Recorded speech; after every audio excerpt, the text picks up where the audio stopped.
एक अल्लाह के नबी हैं जिनको दुनिया खलीलुल्लाह के नाम से जानती है, यानी अल्लाह का दोस्त, जिनकी याद मनाने के लिए हजारों किलोमीटर का सफर तय करके लोग अपने घरों को छोड़कर जाते हैं। कहाँ? हज करने के लिए जिनकी दावत पर जा रहे हैं, जिन्होंने पुकारा था वहां से रब के हुक्म पर। तो हजरत सैयदना इब्राहीम अलैहिस्सलाम जिन्होंने काबे को बनाया है, सैयदना इब्राहीम अलैहिस्सलाम खलीलुल्लाह ने अर्ज की, या अल्लाह ये मेरा ईमान है, हमारा भी सबका ईमान है ना यही कि हम कयामत के दिन जिंदा किए जाएंगे। ये ईमान है हमारा, हर मुसलमान का ये ईमान होना चाहिए कि हमें कयामत के दिन दोबारा जिंदा होना है। तो कयामत के दिन या अल्लाह जिंदा होंगे, ये तो मेरा ईमान है, लेकिन मुझे अपनी आंखों से दिखा दे। हक्कुल यकीन तो है, ऐनुल यकीन करा दे कि किस तरीके से रेजे रेजे जब जिस्म के हो जाएंगे तो हम किस तरीके से उठेंगे, वो या अल्लाह मुझे दिखा दे। तो अल्लाह ताला ने कहा, है मेरे प्यारे खलील, है मेरे दोस्त, है मेरे नबी, आप 4 परिंदों को ले लो।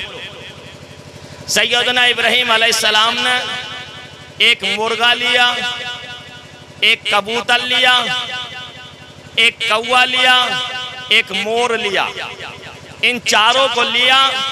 अल्लाह ताला ने फरमाया कि इनको चारों की जो है गर्दन अलग कर दो, ज़िबा कर दो। काट दिया चारों को। कहा इनके बालों पर उखेड़ कर फेंक दो। बालों पर उखेड़ कर फेंक दिए गए कि अब इनका जो है गोश्त बना लो, हड्डियां अलग कर दो। सारे मांस निकाल लिया, हड्डियां अलग कर दी। अब इस मांस को जो है ना कीमा बना लो, बिल्कुल बोटी नहीं रहे, कोई कीमा बना लो। बारीक कीमा बना लिया सैयदना इब्राहीम अलैहिस्सलाम ने। कहा जाओ पहाड़ पे अलग अलग जाके ये गोश्त, ये कीमा रखाओ। सैयदना इब्राहीम अलैहिस्सलाम गए और चोटियों पे, एक चोटी पे कीमा रखा, दूसरी पर रखा, तीसरी पर रखा, चौथी पर रखा। कहा आ जाओ वापस। आने के बाद उन गर्दनों पर जो चारों की कटी हुई है अपना हाथ रख लो। हाथ रख लिया। कहा बालों पर तुम्हारे सामने है, हड्डियां तुम्हारे सामने है, कीमा जो है वहां पर रखा हुआ है कि हाँ कि अब पुकारो। सैयदना इब्राहीम अलैहिस्सलाम ने कहा है मुर्ग इन्हरा। तो मुर्ग का कीमा उस चोटी से उठा, इधर से उठा, इधर से चारों तरफ से उठा। और उठने के बाद वो गोश्त के लोथड़ा बनता हुआ आ रहा है। और आने के बाद उस जगह आया जहां हड्डियां पड़ी हुई थी। मुर्गे की हड्डियां उठी, अपने गोश्त पर चुपट गई, बालों पर उठे, वो गोश्त पर चुपट गए। और फिर इसके बाद आपके हाथ के नीचे हरकत होने लगी, हिलने लगा। जैसे ही हाथ को हटाया इब्राहीम अलैहिस्सलाम ने, गर्दन उठी और जाके जो है उसके मुर्गे के लग गई। और बांग आवाज लगाते हुए, आजान देते हुए इब्राहीम अलैहिस्सलाम की बारगाह में हाजिर हो गया। रब ने फरमाया कि जैसे रेजों को एक करके हम इस मुर्गे को आपके पास भेज सकते हैं, इसी तरीके से तमाम जानवर तुम्हारे पास आएंगे। कयामत के दिन जब हम चाहेंगे तो सारे इंसानों को यूं ही जिंदा करके खड़ा कर लेंगे। मेरे इस्लामी भाइयों, सारे के सारे जिंदे होकर इंसान वहां पर खड़े होंगे, रब की बारगाह में हाजिर होंगे। रब ताला इंसानों से जो है उस वक्त हिसाब व किताब लेगा, मीज़ान अमल कायम होगा। उस वक्त भी या कब्र में कोई नहीं है बचाने वाला। मौत की मंजिल से लेकर बड़ी कठिन है मौत की मंजिल। मौत के लिए रसूल पाक ने फरमाया कि मौत के वक्त इंसान की हालत क्या होती है। एक मलमल का कपड़ा, सूती या रेशम का, प्योर रेशम का, उसे भिगो लो और भिगोने के बाद, गीला करने के बाद बबूल के पेड़ पर या बेरी के पेड़ पर डाल दो, कांटे वालों पर, फिर खींचो। तो सहाबा ने अर्ज की या रसूल अल्लाह, एक एक तार अलग हो जाएगा, कपड़ा सलामत नहीं बचेगा। तो आका ने फरमाया जब इंसान मरता है तो एक इंसान की एक एक नस जिस्म की इसी तरह फटती है जैसे इस कपड़े की फट रही है। सारी हालत इंसान की वही होती है। बस कब करम हो सकता है? जब दुनिया में तुमने नबी पाक को अपना आका व मौला, नबी पाक की बारगाह में झूम झूम कर सलातो सलाम पढ़े होंगे, नबी की नादत झूम के इसको मोहब्बत में पढ़ी होंगी, समाअत की होंगी, नबी के नाम पर जो है अपना तन मन धन कुर्बान किया होगा, तो नबी पाक अगर सामने होंगे तो मौत बड़ी आसानी से गुजर जाएगी, पता भी नहीं चलेगा। और कब्र में भी नबी पाक खड़े होंगे तो सवालात आसान हो जाएंगे, वरना बड़ा मुश्किल है। जिसके लिए सैयदना सरकार आला हजरत ने फरमाया है, क्या खड़े हैं मुनकर नकीर सर पर, न कोई हामी न कोई यावर, बचा लो आकर मेरे पैगंबर कि सख्त मुश्किल जवाब में है। आओ मेरे इस्लामी भाइयों, कुर्बान चले जाइएगा, जरा देखिएगा मौत ऐसे वक्त में आकर शैतान मरदूद हमें धोखा देना चाहता है और हमारा ईमान लूटना चाहता है। वो चाहता है कि इस वक्त में भी ईमान को लूट लिया जाए। ईमान को लूटने से बचाने के लिए औलिया इकराम से मोहब्बत करनी होगी, किसी पीरे कामिल के हाथ में हाथ देना होगा ताकि उस वक्त मौत से बच सको, शैतान के मक्र फरेब से मौत के आलम में बच सको, वरना उस वक्त भी धोखा देना चाहता है। आओ आओ मेरे इस्लामी भाइयों, जरा देखिएगा, कुर्बान चले जाइएगा कि आदमी गुनाहों के सबब खास तरीके से ब्याज और सूद का काम करने वालों, सुन लो कि अल्लाह की तरफ से ये ब्याजियों की और सूदियों की सजा मुतय्यन है। या तो मरते वक्त या मरने के बाद, तख्ते पर नहलाते वक्त या कफन पहनाकर मसहरी में रखने के बाद या कब्र में उतारते वक्त ब्याज लेने वाले, ब्याज खाने वाले, सूद का काम करने वालों की सूरत सुअर की तरह हो जाएगी, खिंजीर की तरह। अल्लाहु अकबर। और अगर यहां ना हुआ तो कयामत के दिन जब उठेंगे तो खिंजीर की सूरत में ही उठाए जाएंगे। अल्लाह। इसलिए आज की मजलिस में ये तौबा करके उठो कि अगर आज तक कोई सूद और ब्याज का काम हो गया तो या अल्लाह मुआफ करना मालूम नहीं था, और आइंदा कभी सूद और ब्याज का कारोबार नहीं करना। आओ आओ मेरे इस्लामी भाइयों, जब हमारे यहाँ कोई मौत का वक्त आता है किसी का, तो इस्लाम ने उसका तरीका बताया है। हमने बहुत सारे लोगों को देखा है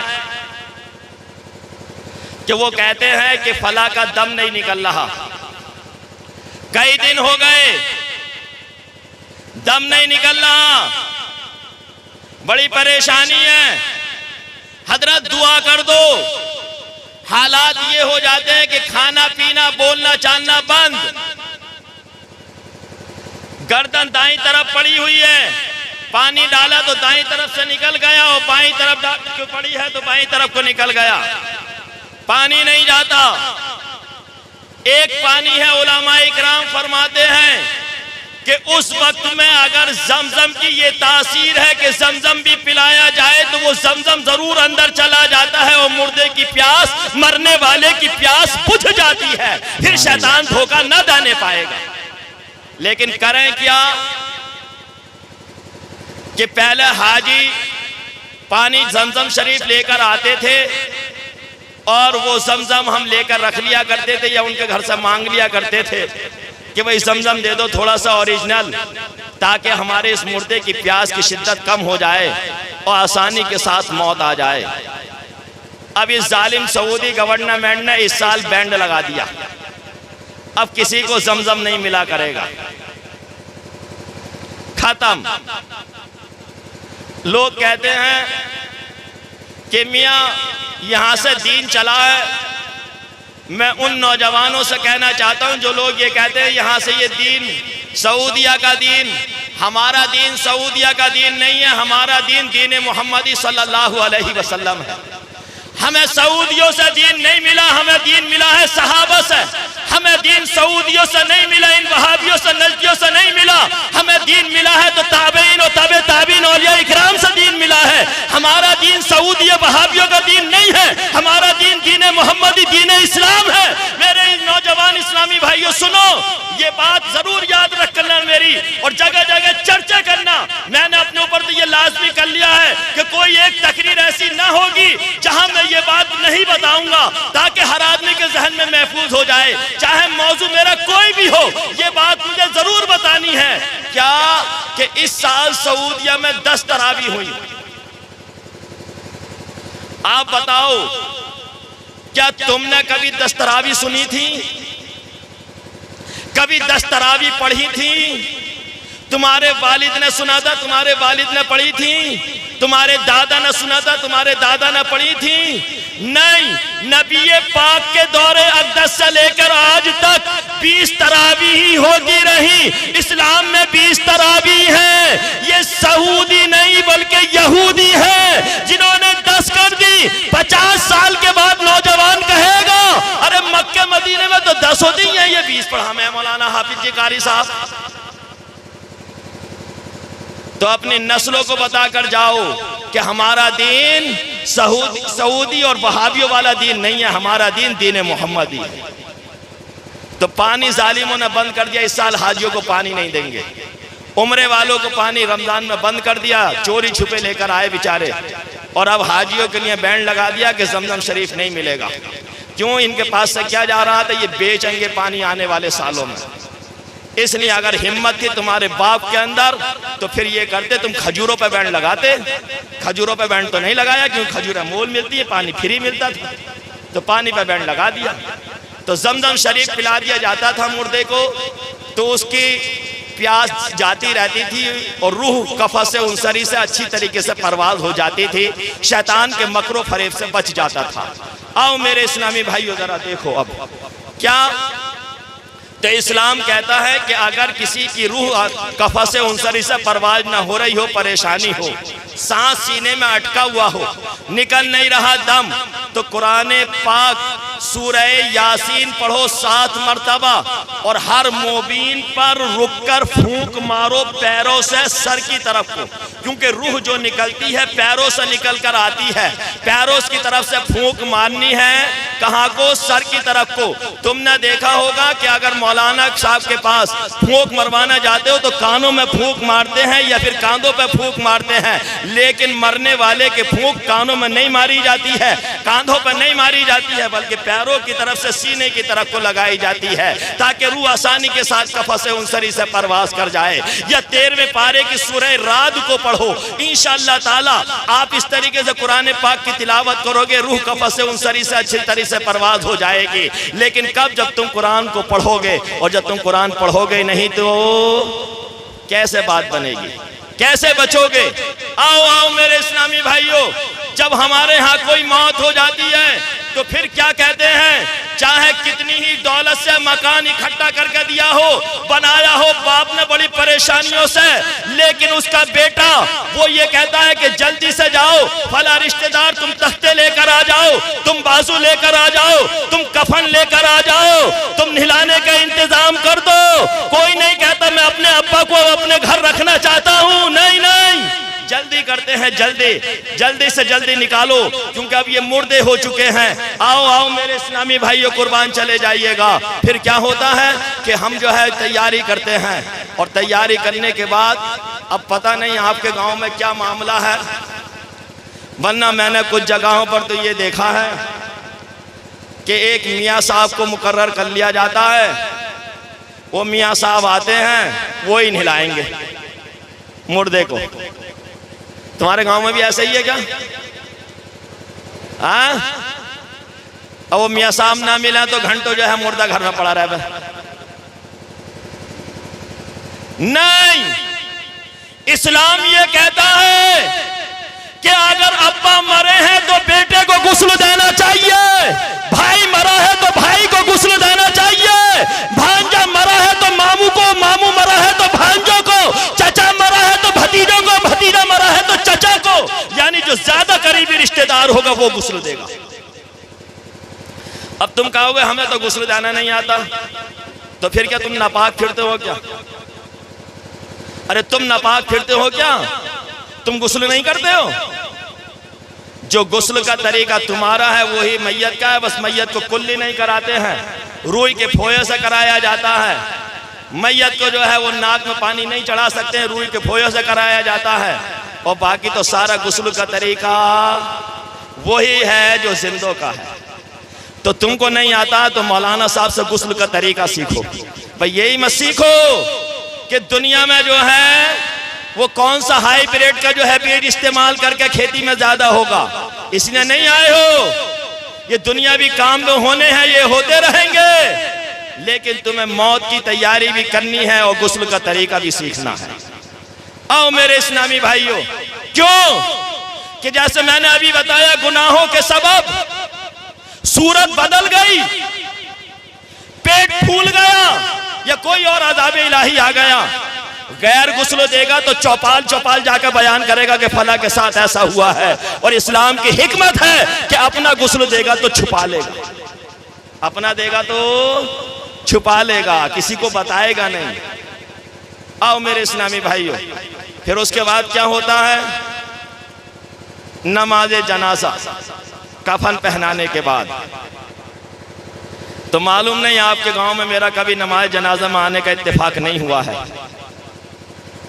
वरना मैं बहुत सारे गांव में और शहर के अंदर मैंने ये देखा है कि जनाजे में आए 200 आदमी और नमाज जनाजा पढ़ते हैं 100, और 100 जो हैं वो खेत की मैंड पर, नालियों की पारों पर, किनारों पर, कोई खड़ा है, कोई कहीं जगह बिन गई तो जरा सारा टिक गया, बैठ गया, और नमाज जनाजा नहीं पढ़ते। हम पूछना चाहते हैं कि मरने वाले के यहाँ तुम जो आए थे वो किस लिए आए थे?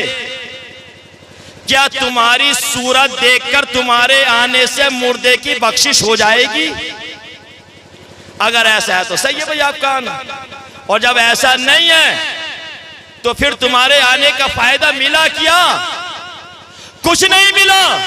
अगर तुम्हें मरने वाले से या उसके घर वालों से सच्ची मोहब्बत है तो सबसे पहला ईसाल सवाब नमाज जनाजा है। नमाज जनाजा पढ़ो। सुनो, हो सकता है आज मेरे जाने के बाद मुमताज से कहा जाए, यार कारी साहब, कारी वसीय साहब को हम कह देते ना जरूर बुलाओ भाई, लेकिन आज तो वो कोई खास तकीक करके गए ना,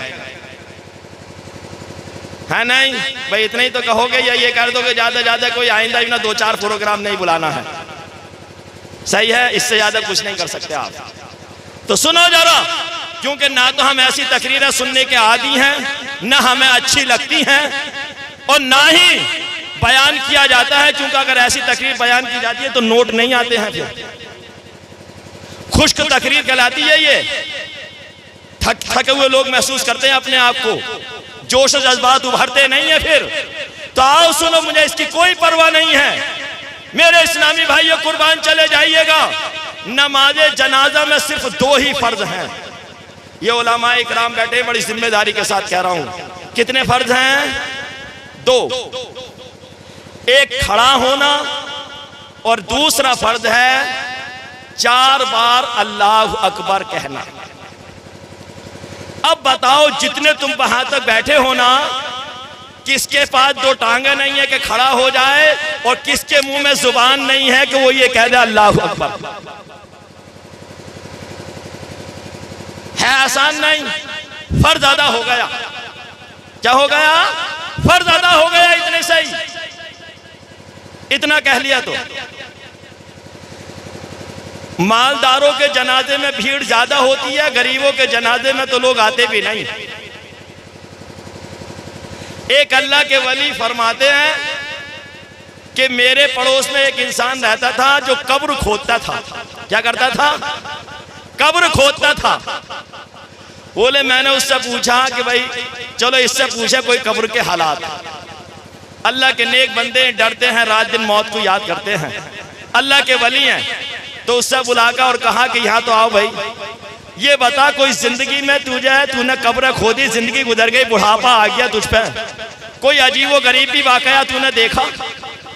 बोले हाँ, एक बार महामारी चल गई, जैसा अभी फैला था ना कोरोना, मौतें ही मौतें, लाशें ही लाशें दिख रही थी, तो ऐसे ही बोले मौतें हो रही थी बहुत ज्यादा।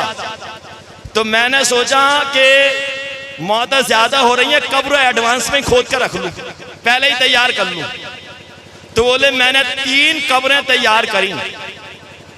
पहली कब्र तैयार करके जब मैं बैठा सांस लेने के लिए कि कब्र तैयार हो गई, तो मैंने देखा कि अल्लाह के फरिश्ते आए और फरिश्तों ने आपस में गुफ्तगू करी और कहा कि ये कब्र उस इंसान के लिए बनाई गई है, तैयार की गई है कि जो इंसान इसमें आएगा ना तो अल्लाह ताला अपने करम से 70 हाथ लंबी कर देगा, 70 हाथ पीछे को और 70 हाथ दाएं बाएं कर देगा, चारों तरफ 70 हाथ इसकी कब्र फैल जाएगी। एक बड़ा मकान हो गया ना, कब्र लंबी चौड़ी हो गई। बोले दूसरी कब्र मैं तैयार करके बैठा तो फिर फरिश्ते आए, उन्होंने कहा कि ये जो कब्र तैयार हुई है इसमें जो मुर्दा आएगा ना तो वो उस इंसान के लिए कहा है कि अल्लाह ताला उससे इतना राजी होगा कि जहां तक इंसान की निगाह काम करेगी इसकी कब्र ही कब्र नजर आएगी, ताहद नजर, जहां तक इंसान की नजर काम करे दाएं बाएं उसकी कब्र की लंबाई चौड़ाई इतनी होगी। और तीसरा जो कब्र मैंने तैयार करी तो फिर फरिश्ते आए, कहा ये उस इंसान की कब्र होगी कि अल्लाह ताला उससे ऐसा नाराज है कि इतनी तंग कर दी जाएगी कि दाएं पसलियां बाएं आ जाएंगी और बाएं पसलियां दाएं आ जाएंगी। बोले मैं जिंदगी में पहली बार मैंने फरिश्तों की गुफ्तगू सुनी थी, न जाने सैकड़ों हजारों कब्रें तैयार करी थी, कभी फरिश्तों को आते हुए नहीं देखा, कभी उनकी बात नहीं सुनी, पहला मौका है। बोले मैं इंतजार करता रहा कि एकदम अचानक कुछ आदमी आए और आने के बाद कहा कब्र है तैयार कोई? कि हाँ है कब्र तैयार, जो सबसे पहले तैयार की थी, जो 70 हाथ फरिश्तों ने बताया था लंबी चौड़ी कर दी जाएगी। तो वो आए और उन्होंने अपने मुर्दे को दफन कर दिया। बोले हमने पूछा ये कौन साहब है जिनका जनाजा है, क्योंकि उनके जनाजे में कब्रिस्तान में आने वाले तादाद लोगों की 30 से 40 थी, बस 30-40 आदमी दफन करना आए थे। बोले तुम इन्हें नहीं जानते? कि ना, अरे ये बड़े अच्छे आदमी थे, ये जो हैं नमाजी थे, रोजा रखते थे, हज किए हुए थे, ज़कात देते थे, अल्लाह की राह में खूब लुटाते थे, पर जो है थे गरीबी बेचारे, परेशानी से पैसा जोड़ कर सारे काम तो करे, लेकिन इन्होंने दुनिया में कुछ देखा नहीं ज्यादा। तो बोले मैं समझ गया कि इसने दुनिया ना कमाई बल्कि आखिरत कमाई है, इसलिए इसकी कब्र 70 हाथ लंबी चौड़ी हो गई है। दूसरी जो कब्र तैयार हुई थी वो कौन सी थी कि जो ताहद नजर। तो बोले कुछ देर के बाद फिर आए कुछ लोग, तो मैंने कहा हाँ बोलो कब्र तैयार है? कि हाँ तैयार है। वो आए तो दफन करने के लिए सिर्फ 4 ही आदमी थे जो मसहरी को उठाकर लाए, 5वां नसीब नहीं था, 4 ही आदमी। मैंने उन चारों से कहा कि इसे लिटाने वाले को लेकर आओ, ये किसका जनाजा है, किसको दफन करने आए हो? तो कहने लगे इनको हम भी नहीं जानते, कोई बेचारा परदेसी था, किसी कारोबार से हमारे शहर में आया था, अचानक इंतकाल हो गया, हमने कहा लाओ मुसलमान है इसे दफन कर दे। लेकिन कोई नेकी उसकी ऐसी रही है जो अल्लाह ताला को इतनी कबूल है, उसने कहा कि मैंने जान लिया कि बड़ा नेक इंसान है, सही है। और फिर तीसरी कब्र के लिए कि जिनकी कब्र कितनी तंग होनी थी, जो फरिश्ते बता गए थे कि दाएं पसली बाएं और बाएं दाएं। कुछ लोग आए कब्र है कि हाँ है तैयार, लेकर आए। तो बोले कब्रिस्तान में कदम रखने की जगह ना थी, कब्रिस्तान में कदम रखने की जगह नहीं थी, इतनी पब्लिक, सारा शहर जिहाद भूल गया, के साथ चलो जनाजे में। मैंने पूछा ये किसका जनाजा है, तो वो लोग कहने लगे तुम नहीं जानते, बड़े सीधे आदमी हो। अरे ये वो है जिनका कोल्ड स्टोर है, ये वो है जिनका भट्टा है, ये वो है शहर के रईस आदमी है जिनका पेट्रोल पंप है, ये वो है कि जिनका कारोबार शहर में फैला हुआ है। बोले मैंने समझ लिया बड़े सूद और ब्याज का काम किया होगा, इसीलिए इसकी कब्र तंग कर दी जाएगी।